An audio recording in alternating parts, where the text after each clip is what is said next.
There is a terrifying truth that the entire New York underworld knows, but no one dares to speak out loud.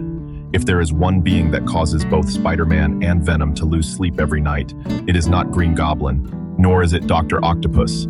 It is a serial killer, a nightmare wrapped in a symbiote layer as red as fresh blood. He has no ideals, no noble goals. He exists solely to destroy. His name is Cletus Kasady, and his body is the home of Carnage. Today, we will witness an unprecedented confrontation in Marvel history. Carnage, the most insane murderer, is forced to face a new enemy of Spider Man, an entity that goes far beyond any definition of chaos, a being that does not just want to kill Carnage. It wants to implant fear into the very creature that never knows fear, a battle in which the line between hunter and prey will be completely torn apart. What is going on, guys? Prepare yourselves, because this is one of the craziest encounters we have ever analyzed. Before diving into this destructive battle, we need to look at the context of the story. We are in New York City, but not the glamorous New York with the towering skyscrapers of the Avengers. We are at the bottom of the city, in the sewage pipes flooded with wastewater and the stench of death.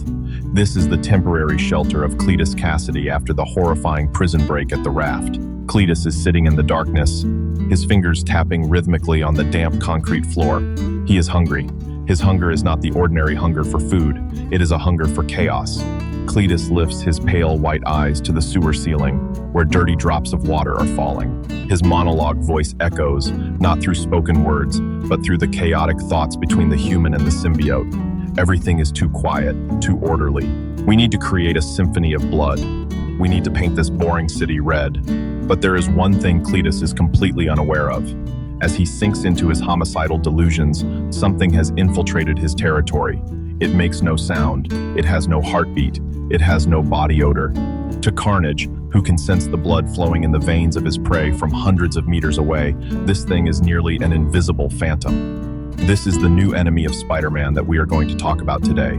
A dark creation from the secret experiments of Oscorp, forgotten in the deepest basement, only recently unleashed by a small earthquake a few weeks ago. The scientists called it Nullifier, the Negator. It is not human. It is not a machine. It is a predatory biomachine programmed with a single objective: to exterminate parasitic extraterrestrial life forms. And in the eyes of Nullifier, Carnage is the most lucrative prey on the planet. Now, let us rewind a little, because to understand why this encounter is a tragedy foretold for Carnage, we need to know what the hell Nullifier really is. The comic opens with a splash art page showing a dark laboratory. In the past, Oscorp did not only conduct research on Spider Man. Norman Osborn was obsessed with controlling symbiote creatures after witnessing the power of Venom. He sent his scientists to collect remnants of the symbiote from all over the world.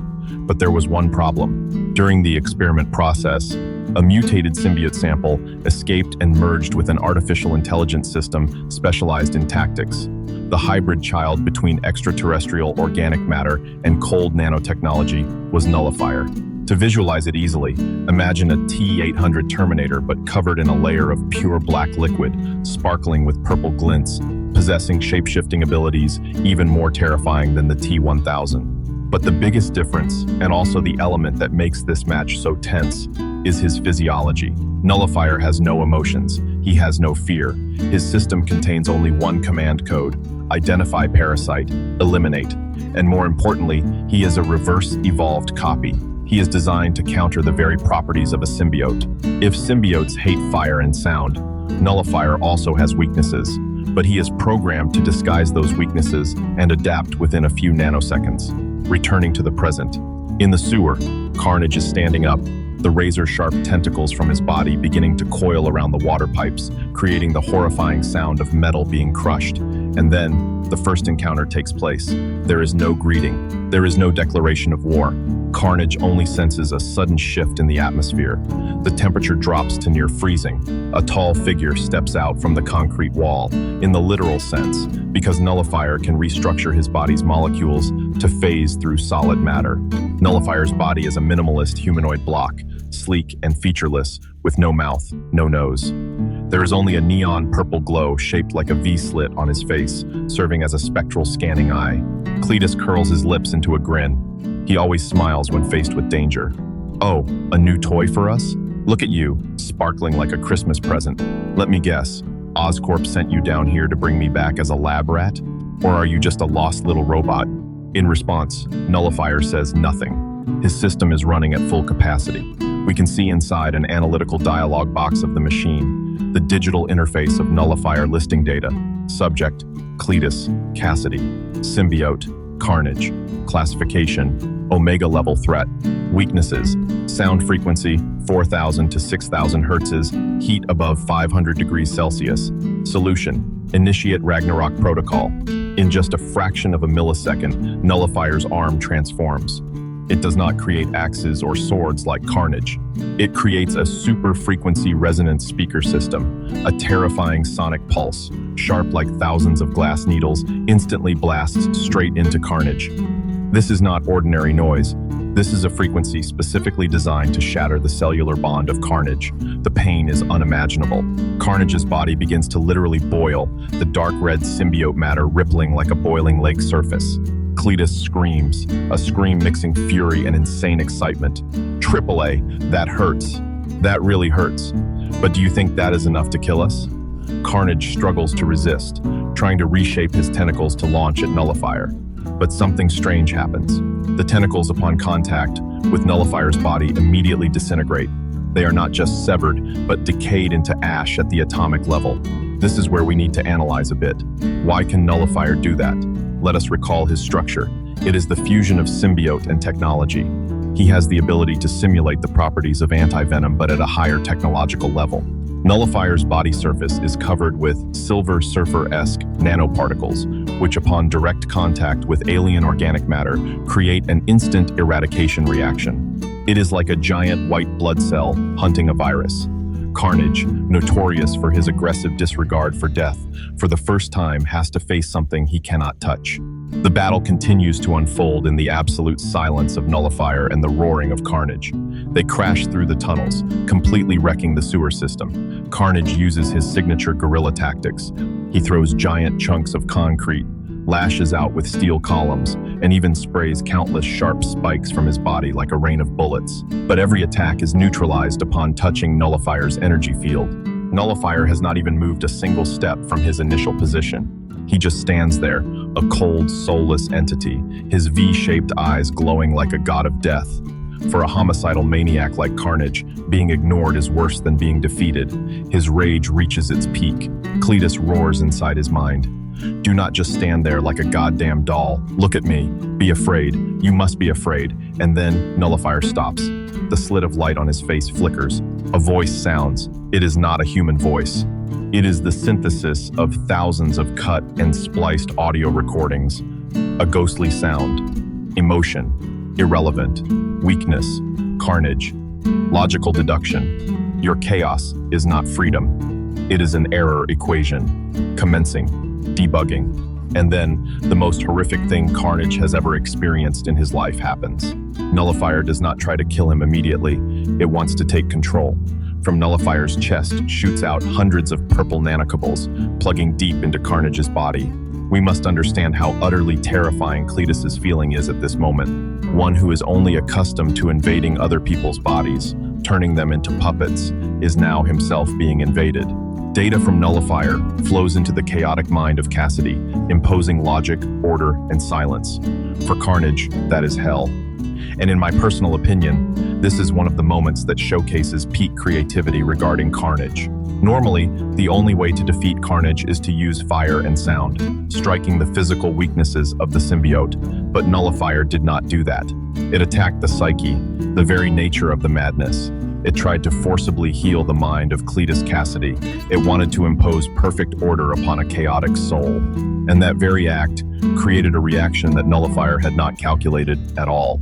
In the deepest depths of Cletus's insane mind, where the memories of an abusive childhood, of killing his grandmother, of burning down the orphanage overlapped each other, suddenly, a cold technological hand rearranged them neatly. Cletus was forced to see the truth about himself, clearly, unadorned by madness. He was not a god of chaos. He was just a sick pervert. And in that moment, Cletus Kasady did something he had never done before. He completely synchronized with Carnage in the purest insanity. I do not want. Quiet, Cletus roared. We see Carnage's body begin to seethe violently, the red color shifting to deep black and flashing with blazing red lightning. For the first time in history, Carnage activated a new state, born from the resistance against order. He went so mad that his abilities mutated. If before he was a sharp dagger, now he is a storm of daggers. Every cell in Carnage's body mutated into microscopic spikes, constantly vibrating at frequencies inverse to Nullifier's control frequency, creating a destructive resonance effect. The real battle, Carnage tore away the cables plugged into his body. He did not just use strength, he used his very madness as a weapon. He began destroying the surrounding environment. Why? Because he realized that Nullifier was a data processing machine. When the environment became too chaotic with too many variables, water flooding in, fire blazing from broken gas pipes, electricity sparking from underground cables, Nullifier's prediction and adaptation capabilities began to slow down. It could not calculate irrationality. Carnage roared a sentence full of philosophy compared to a madman like him. Do you not see? Chaos does not need logic. It is the logic. When you try to organize it, you have already become a part of it.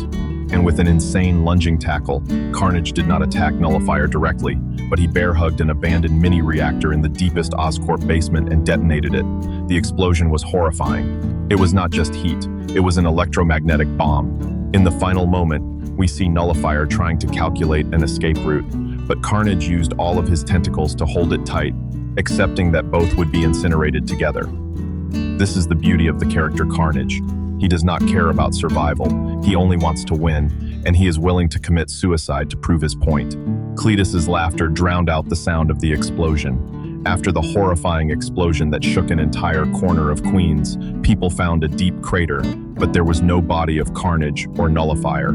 A puddle of dark red liquid mixed with some purple metallic residue was the only thing left behind. The police and even S.H.I.E.L.D. believed that both had been completely destroyed, but we all know that is impossible.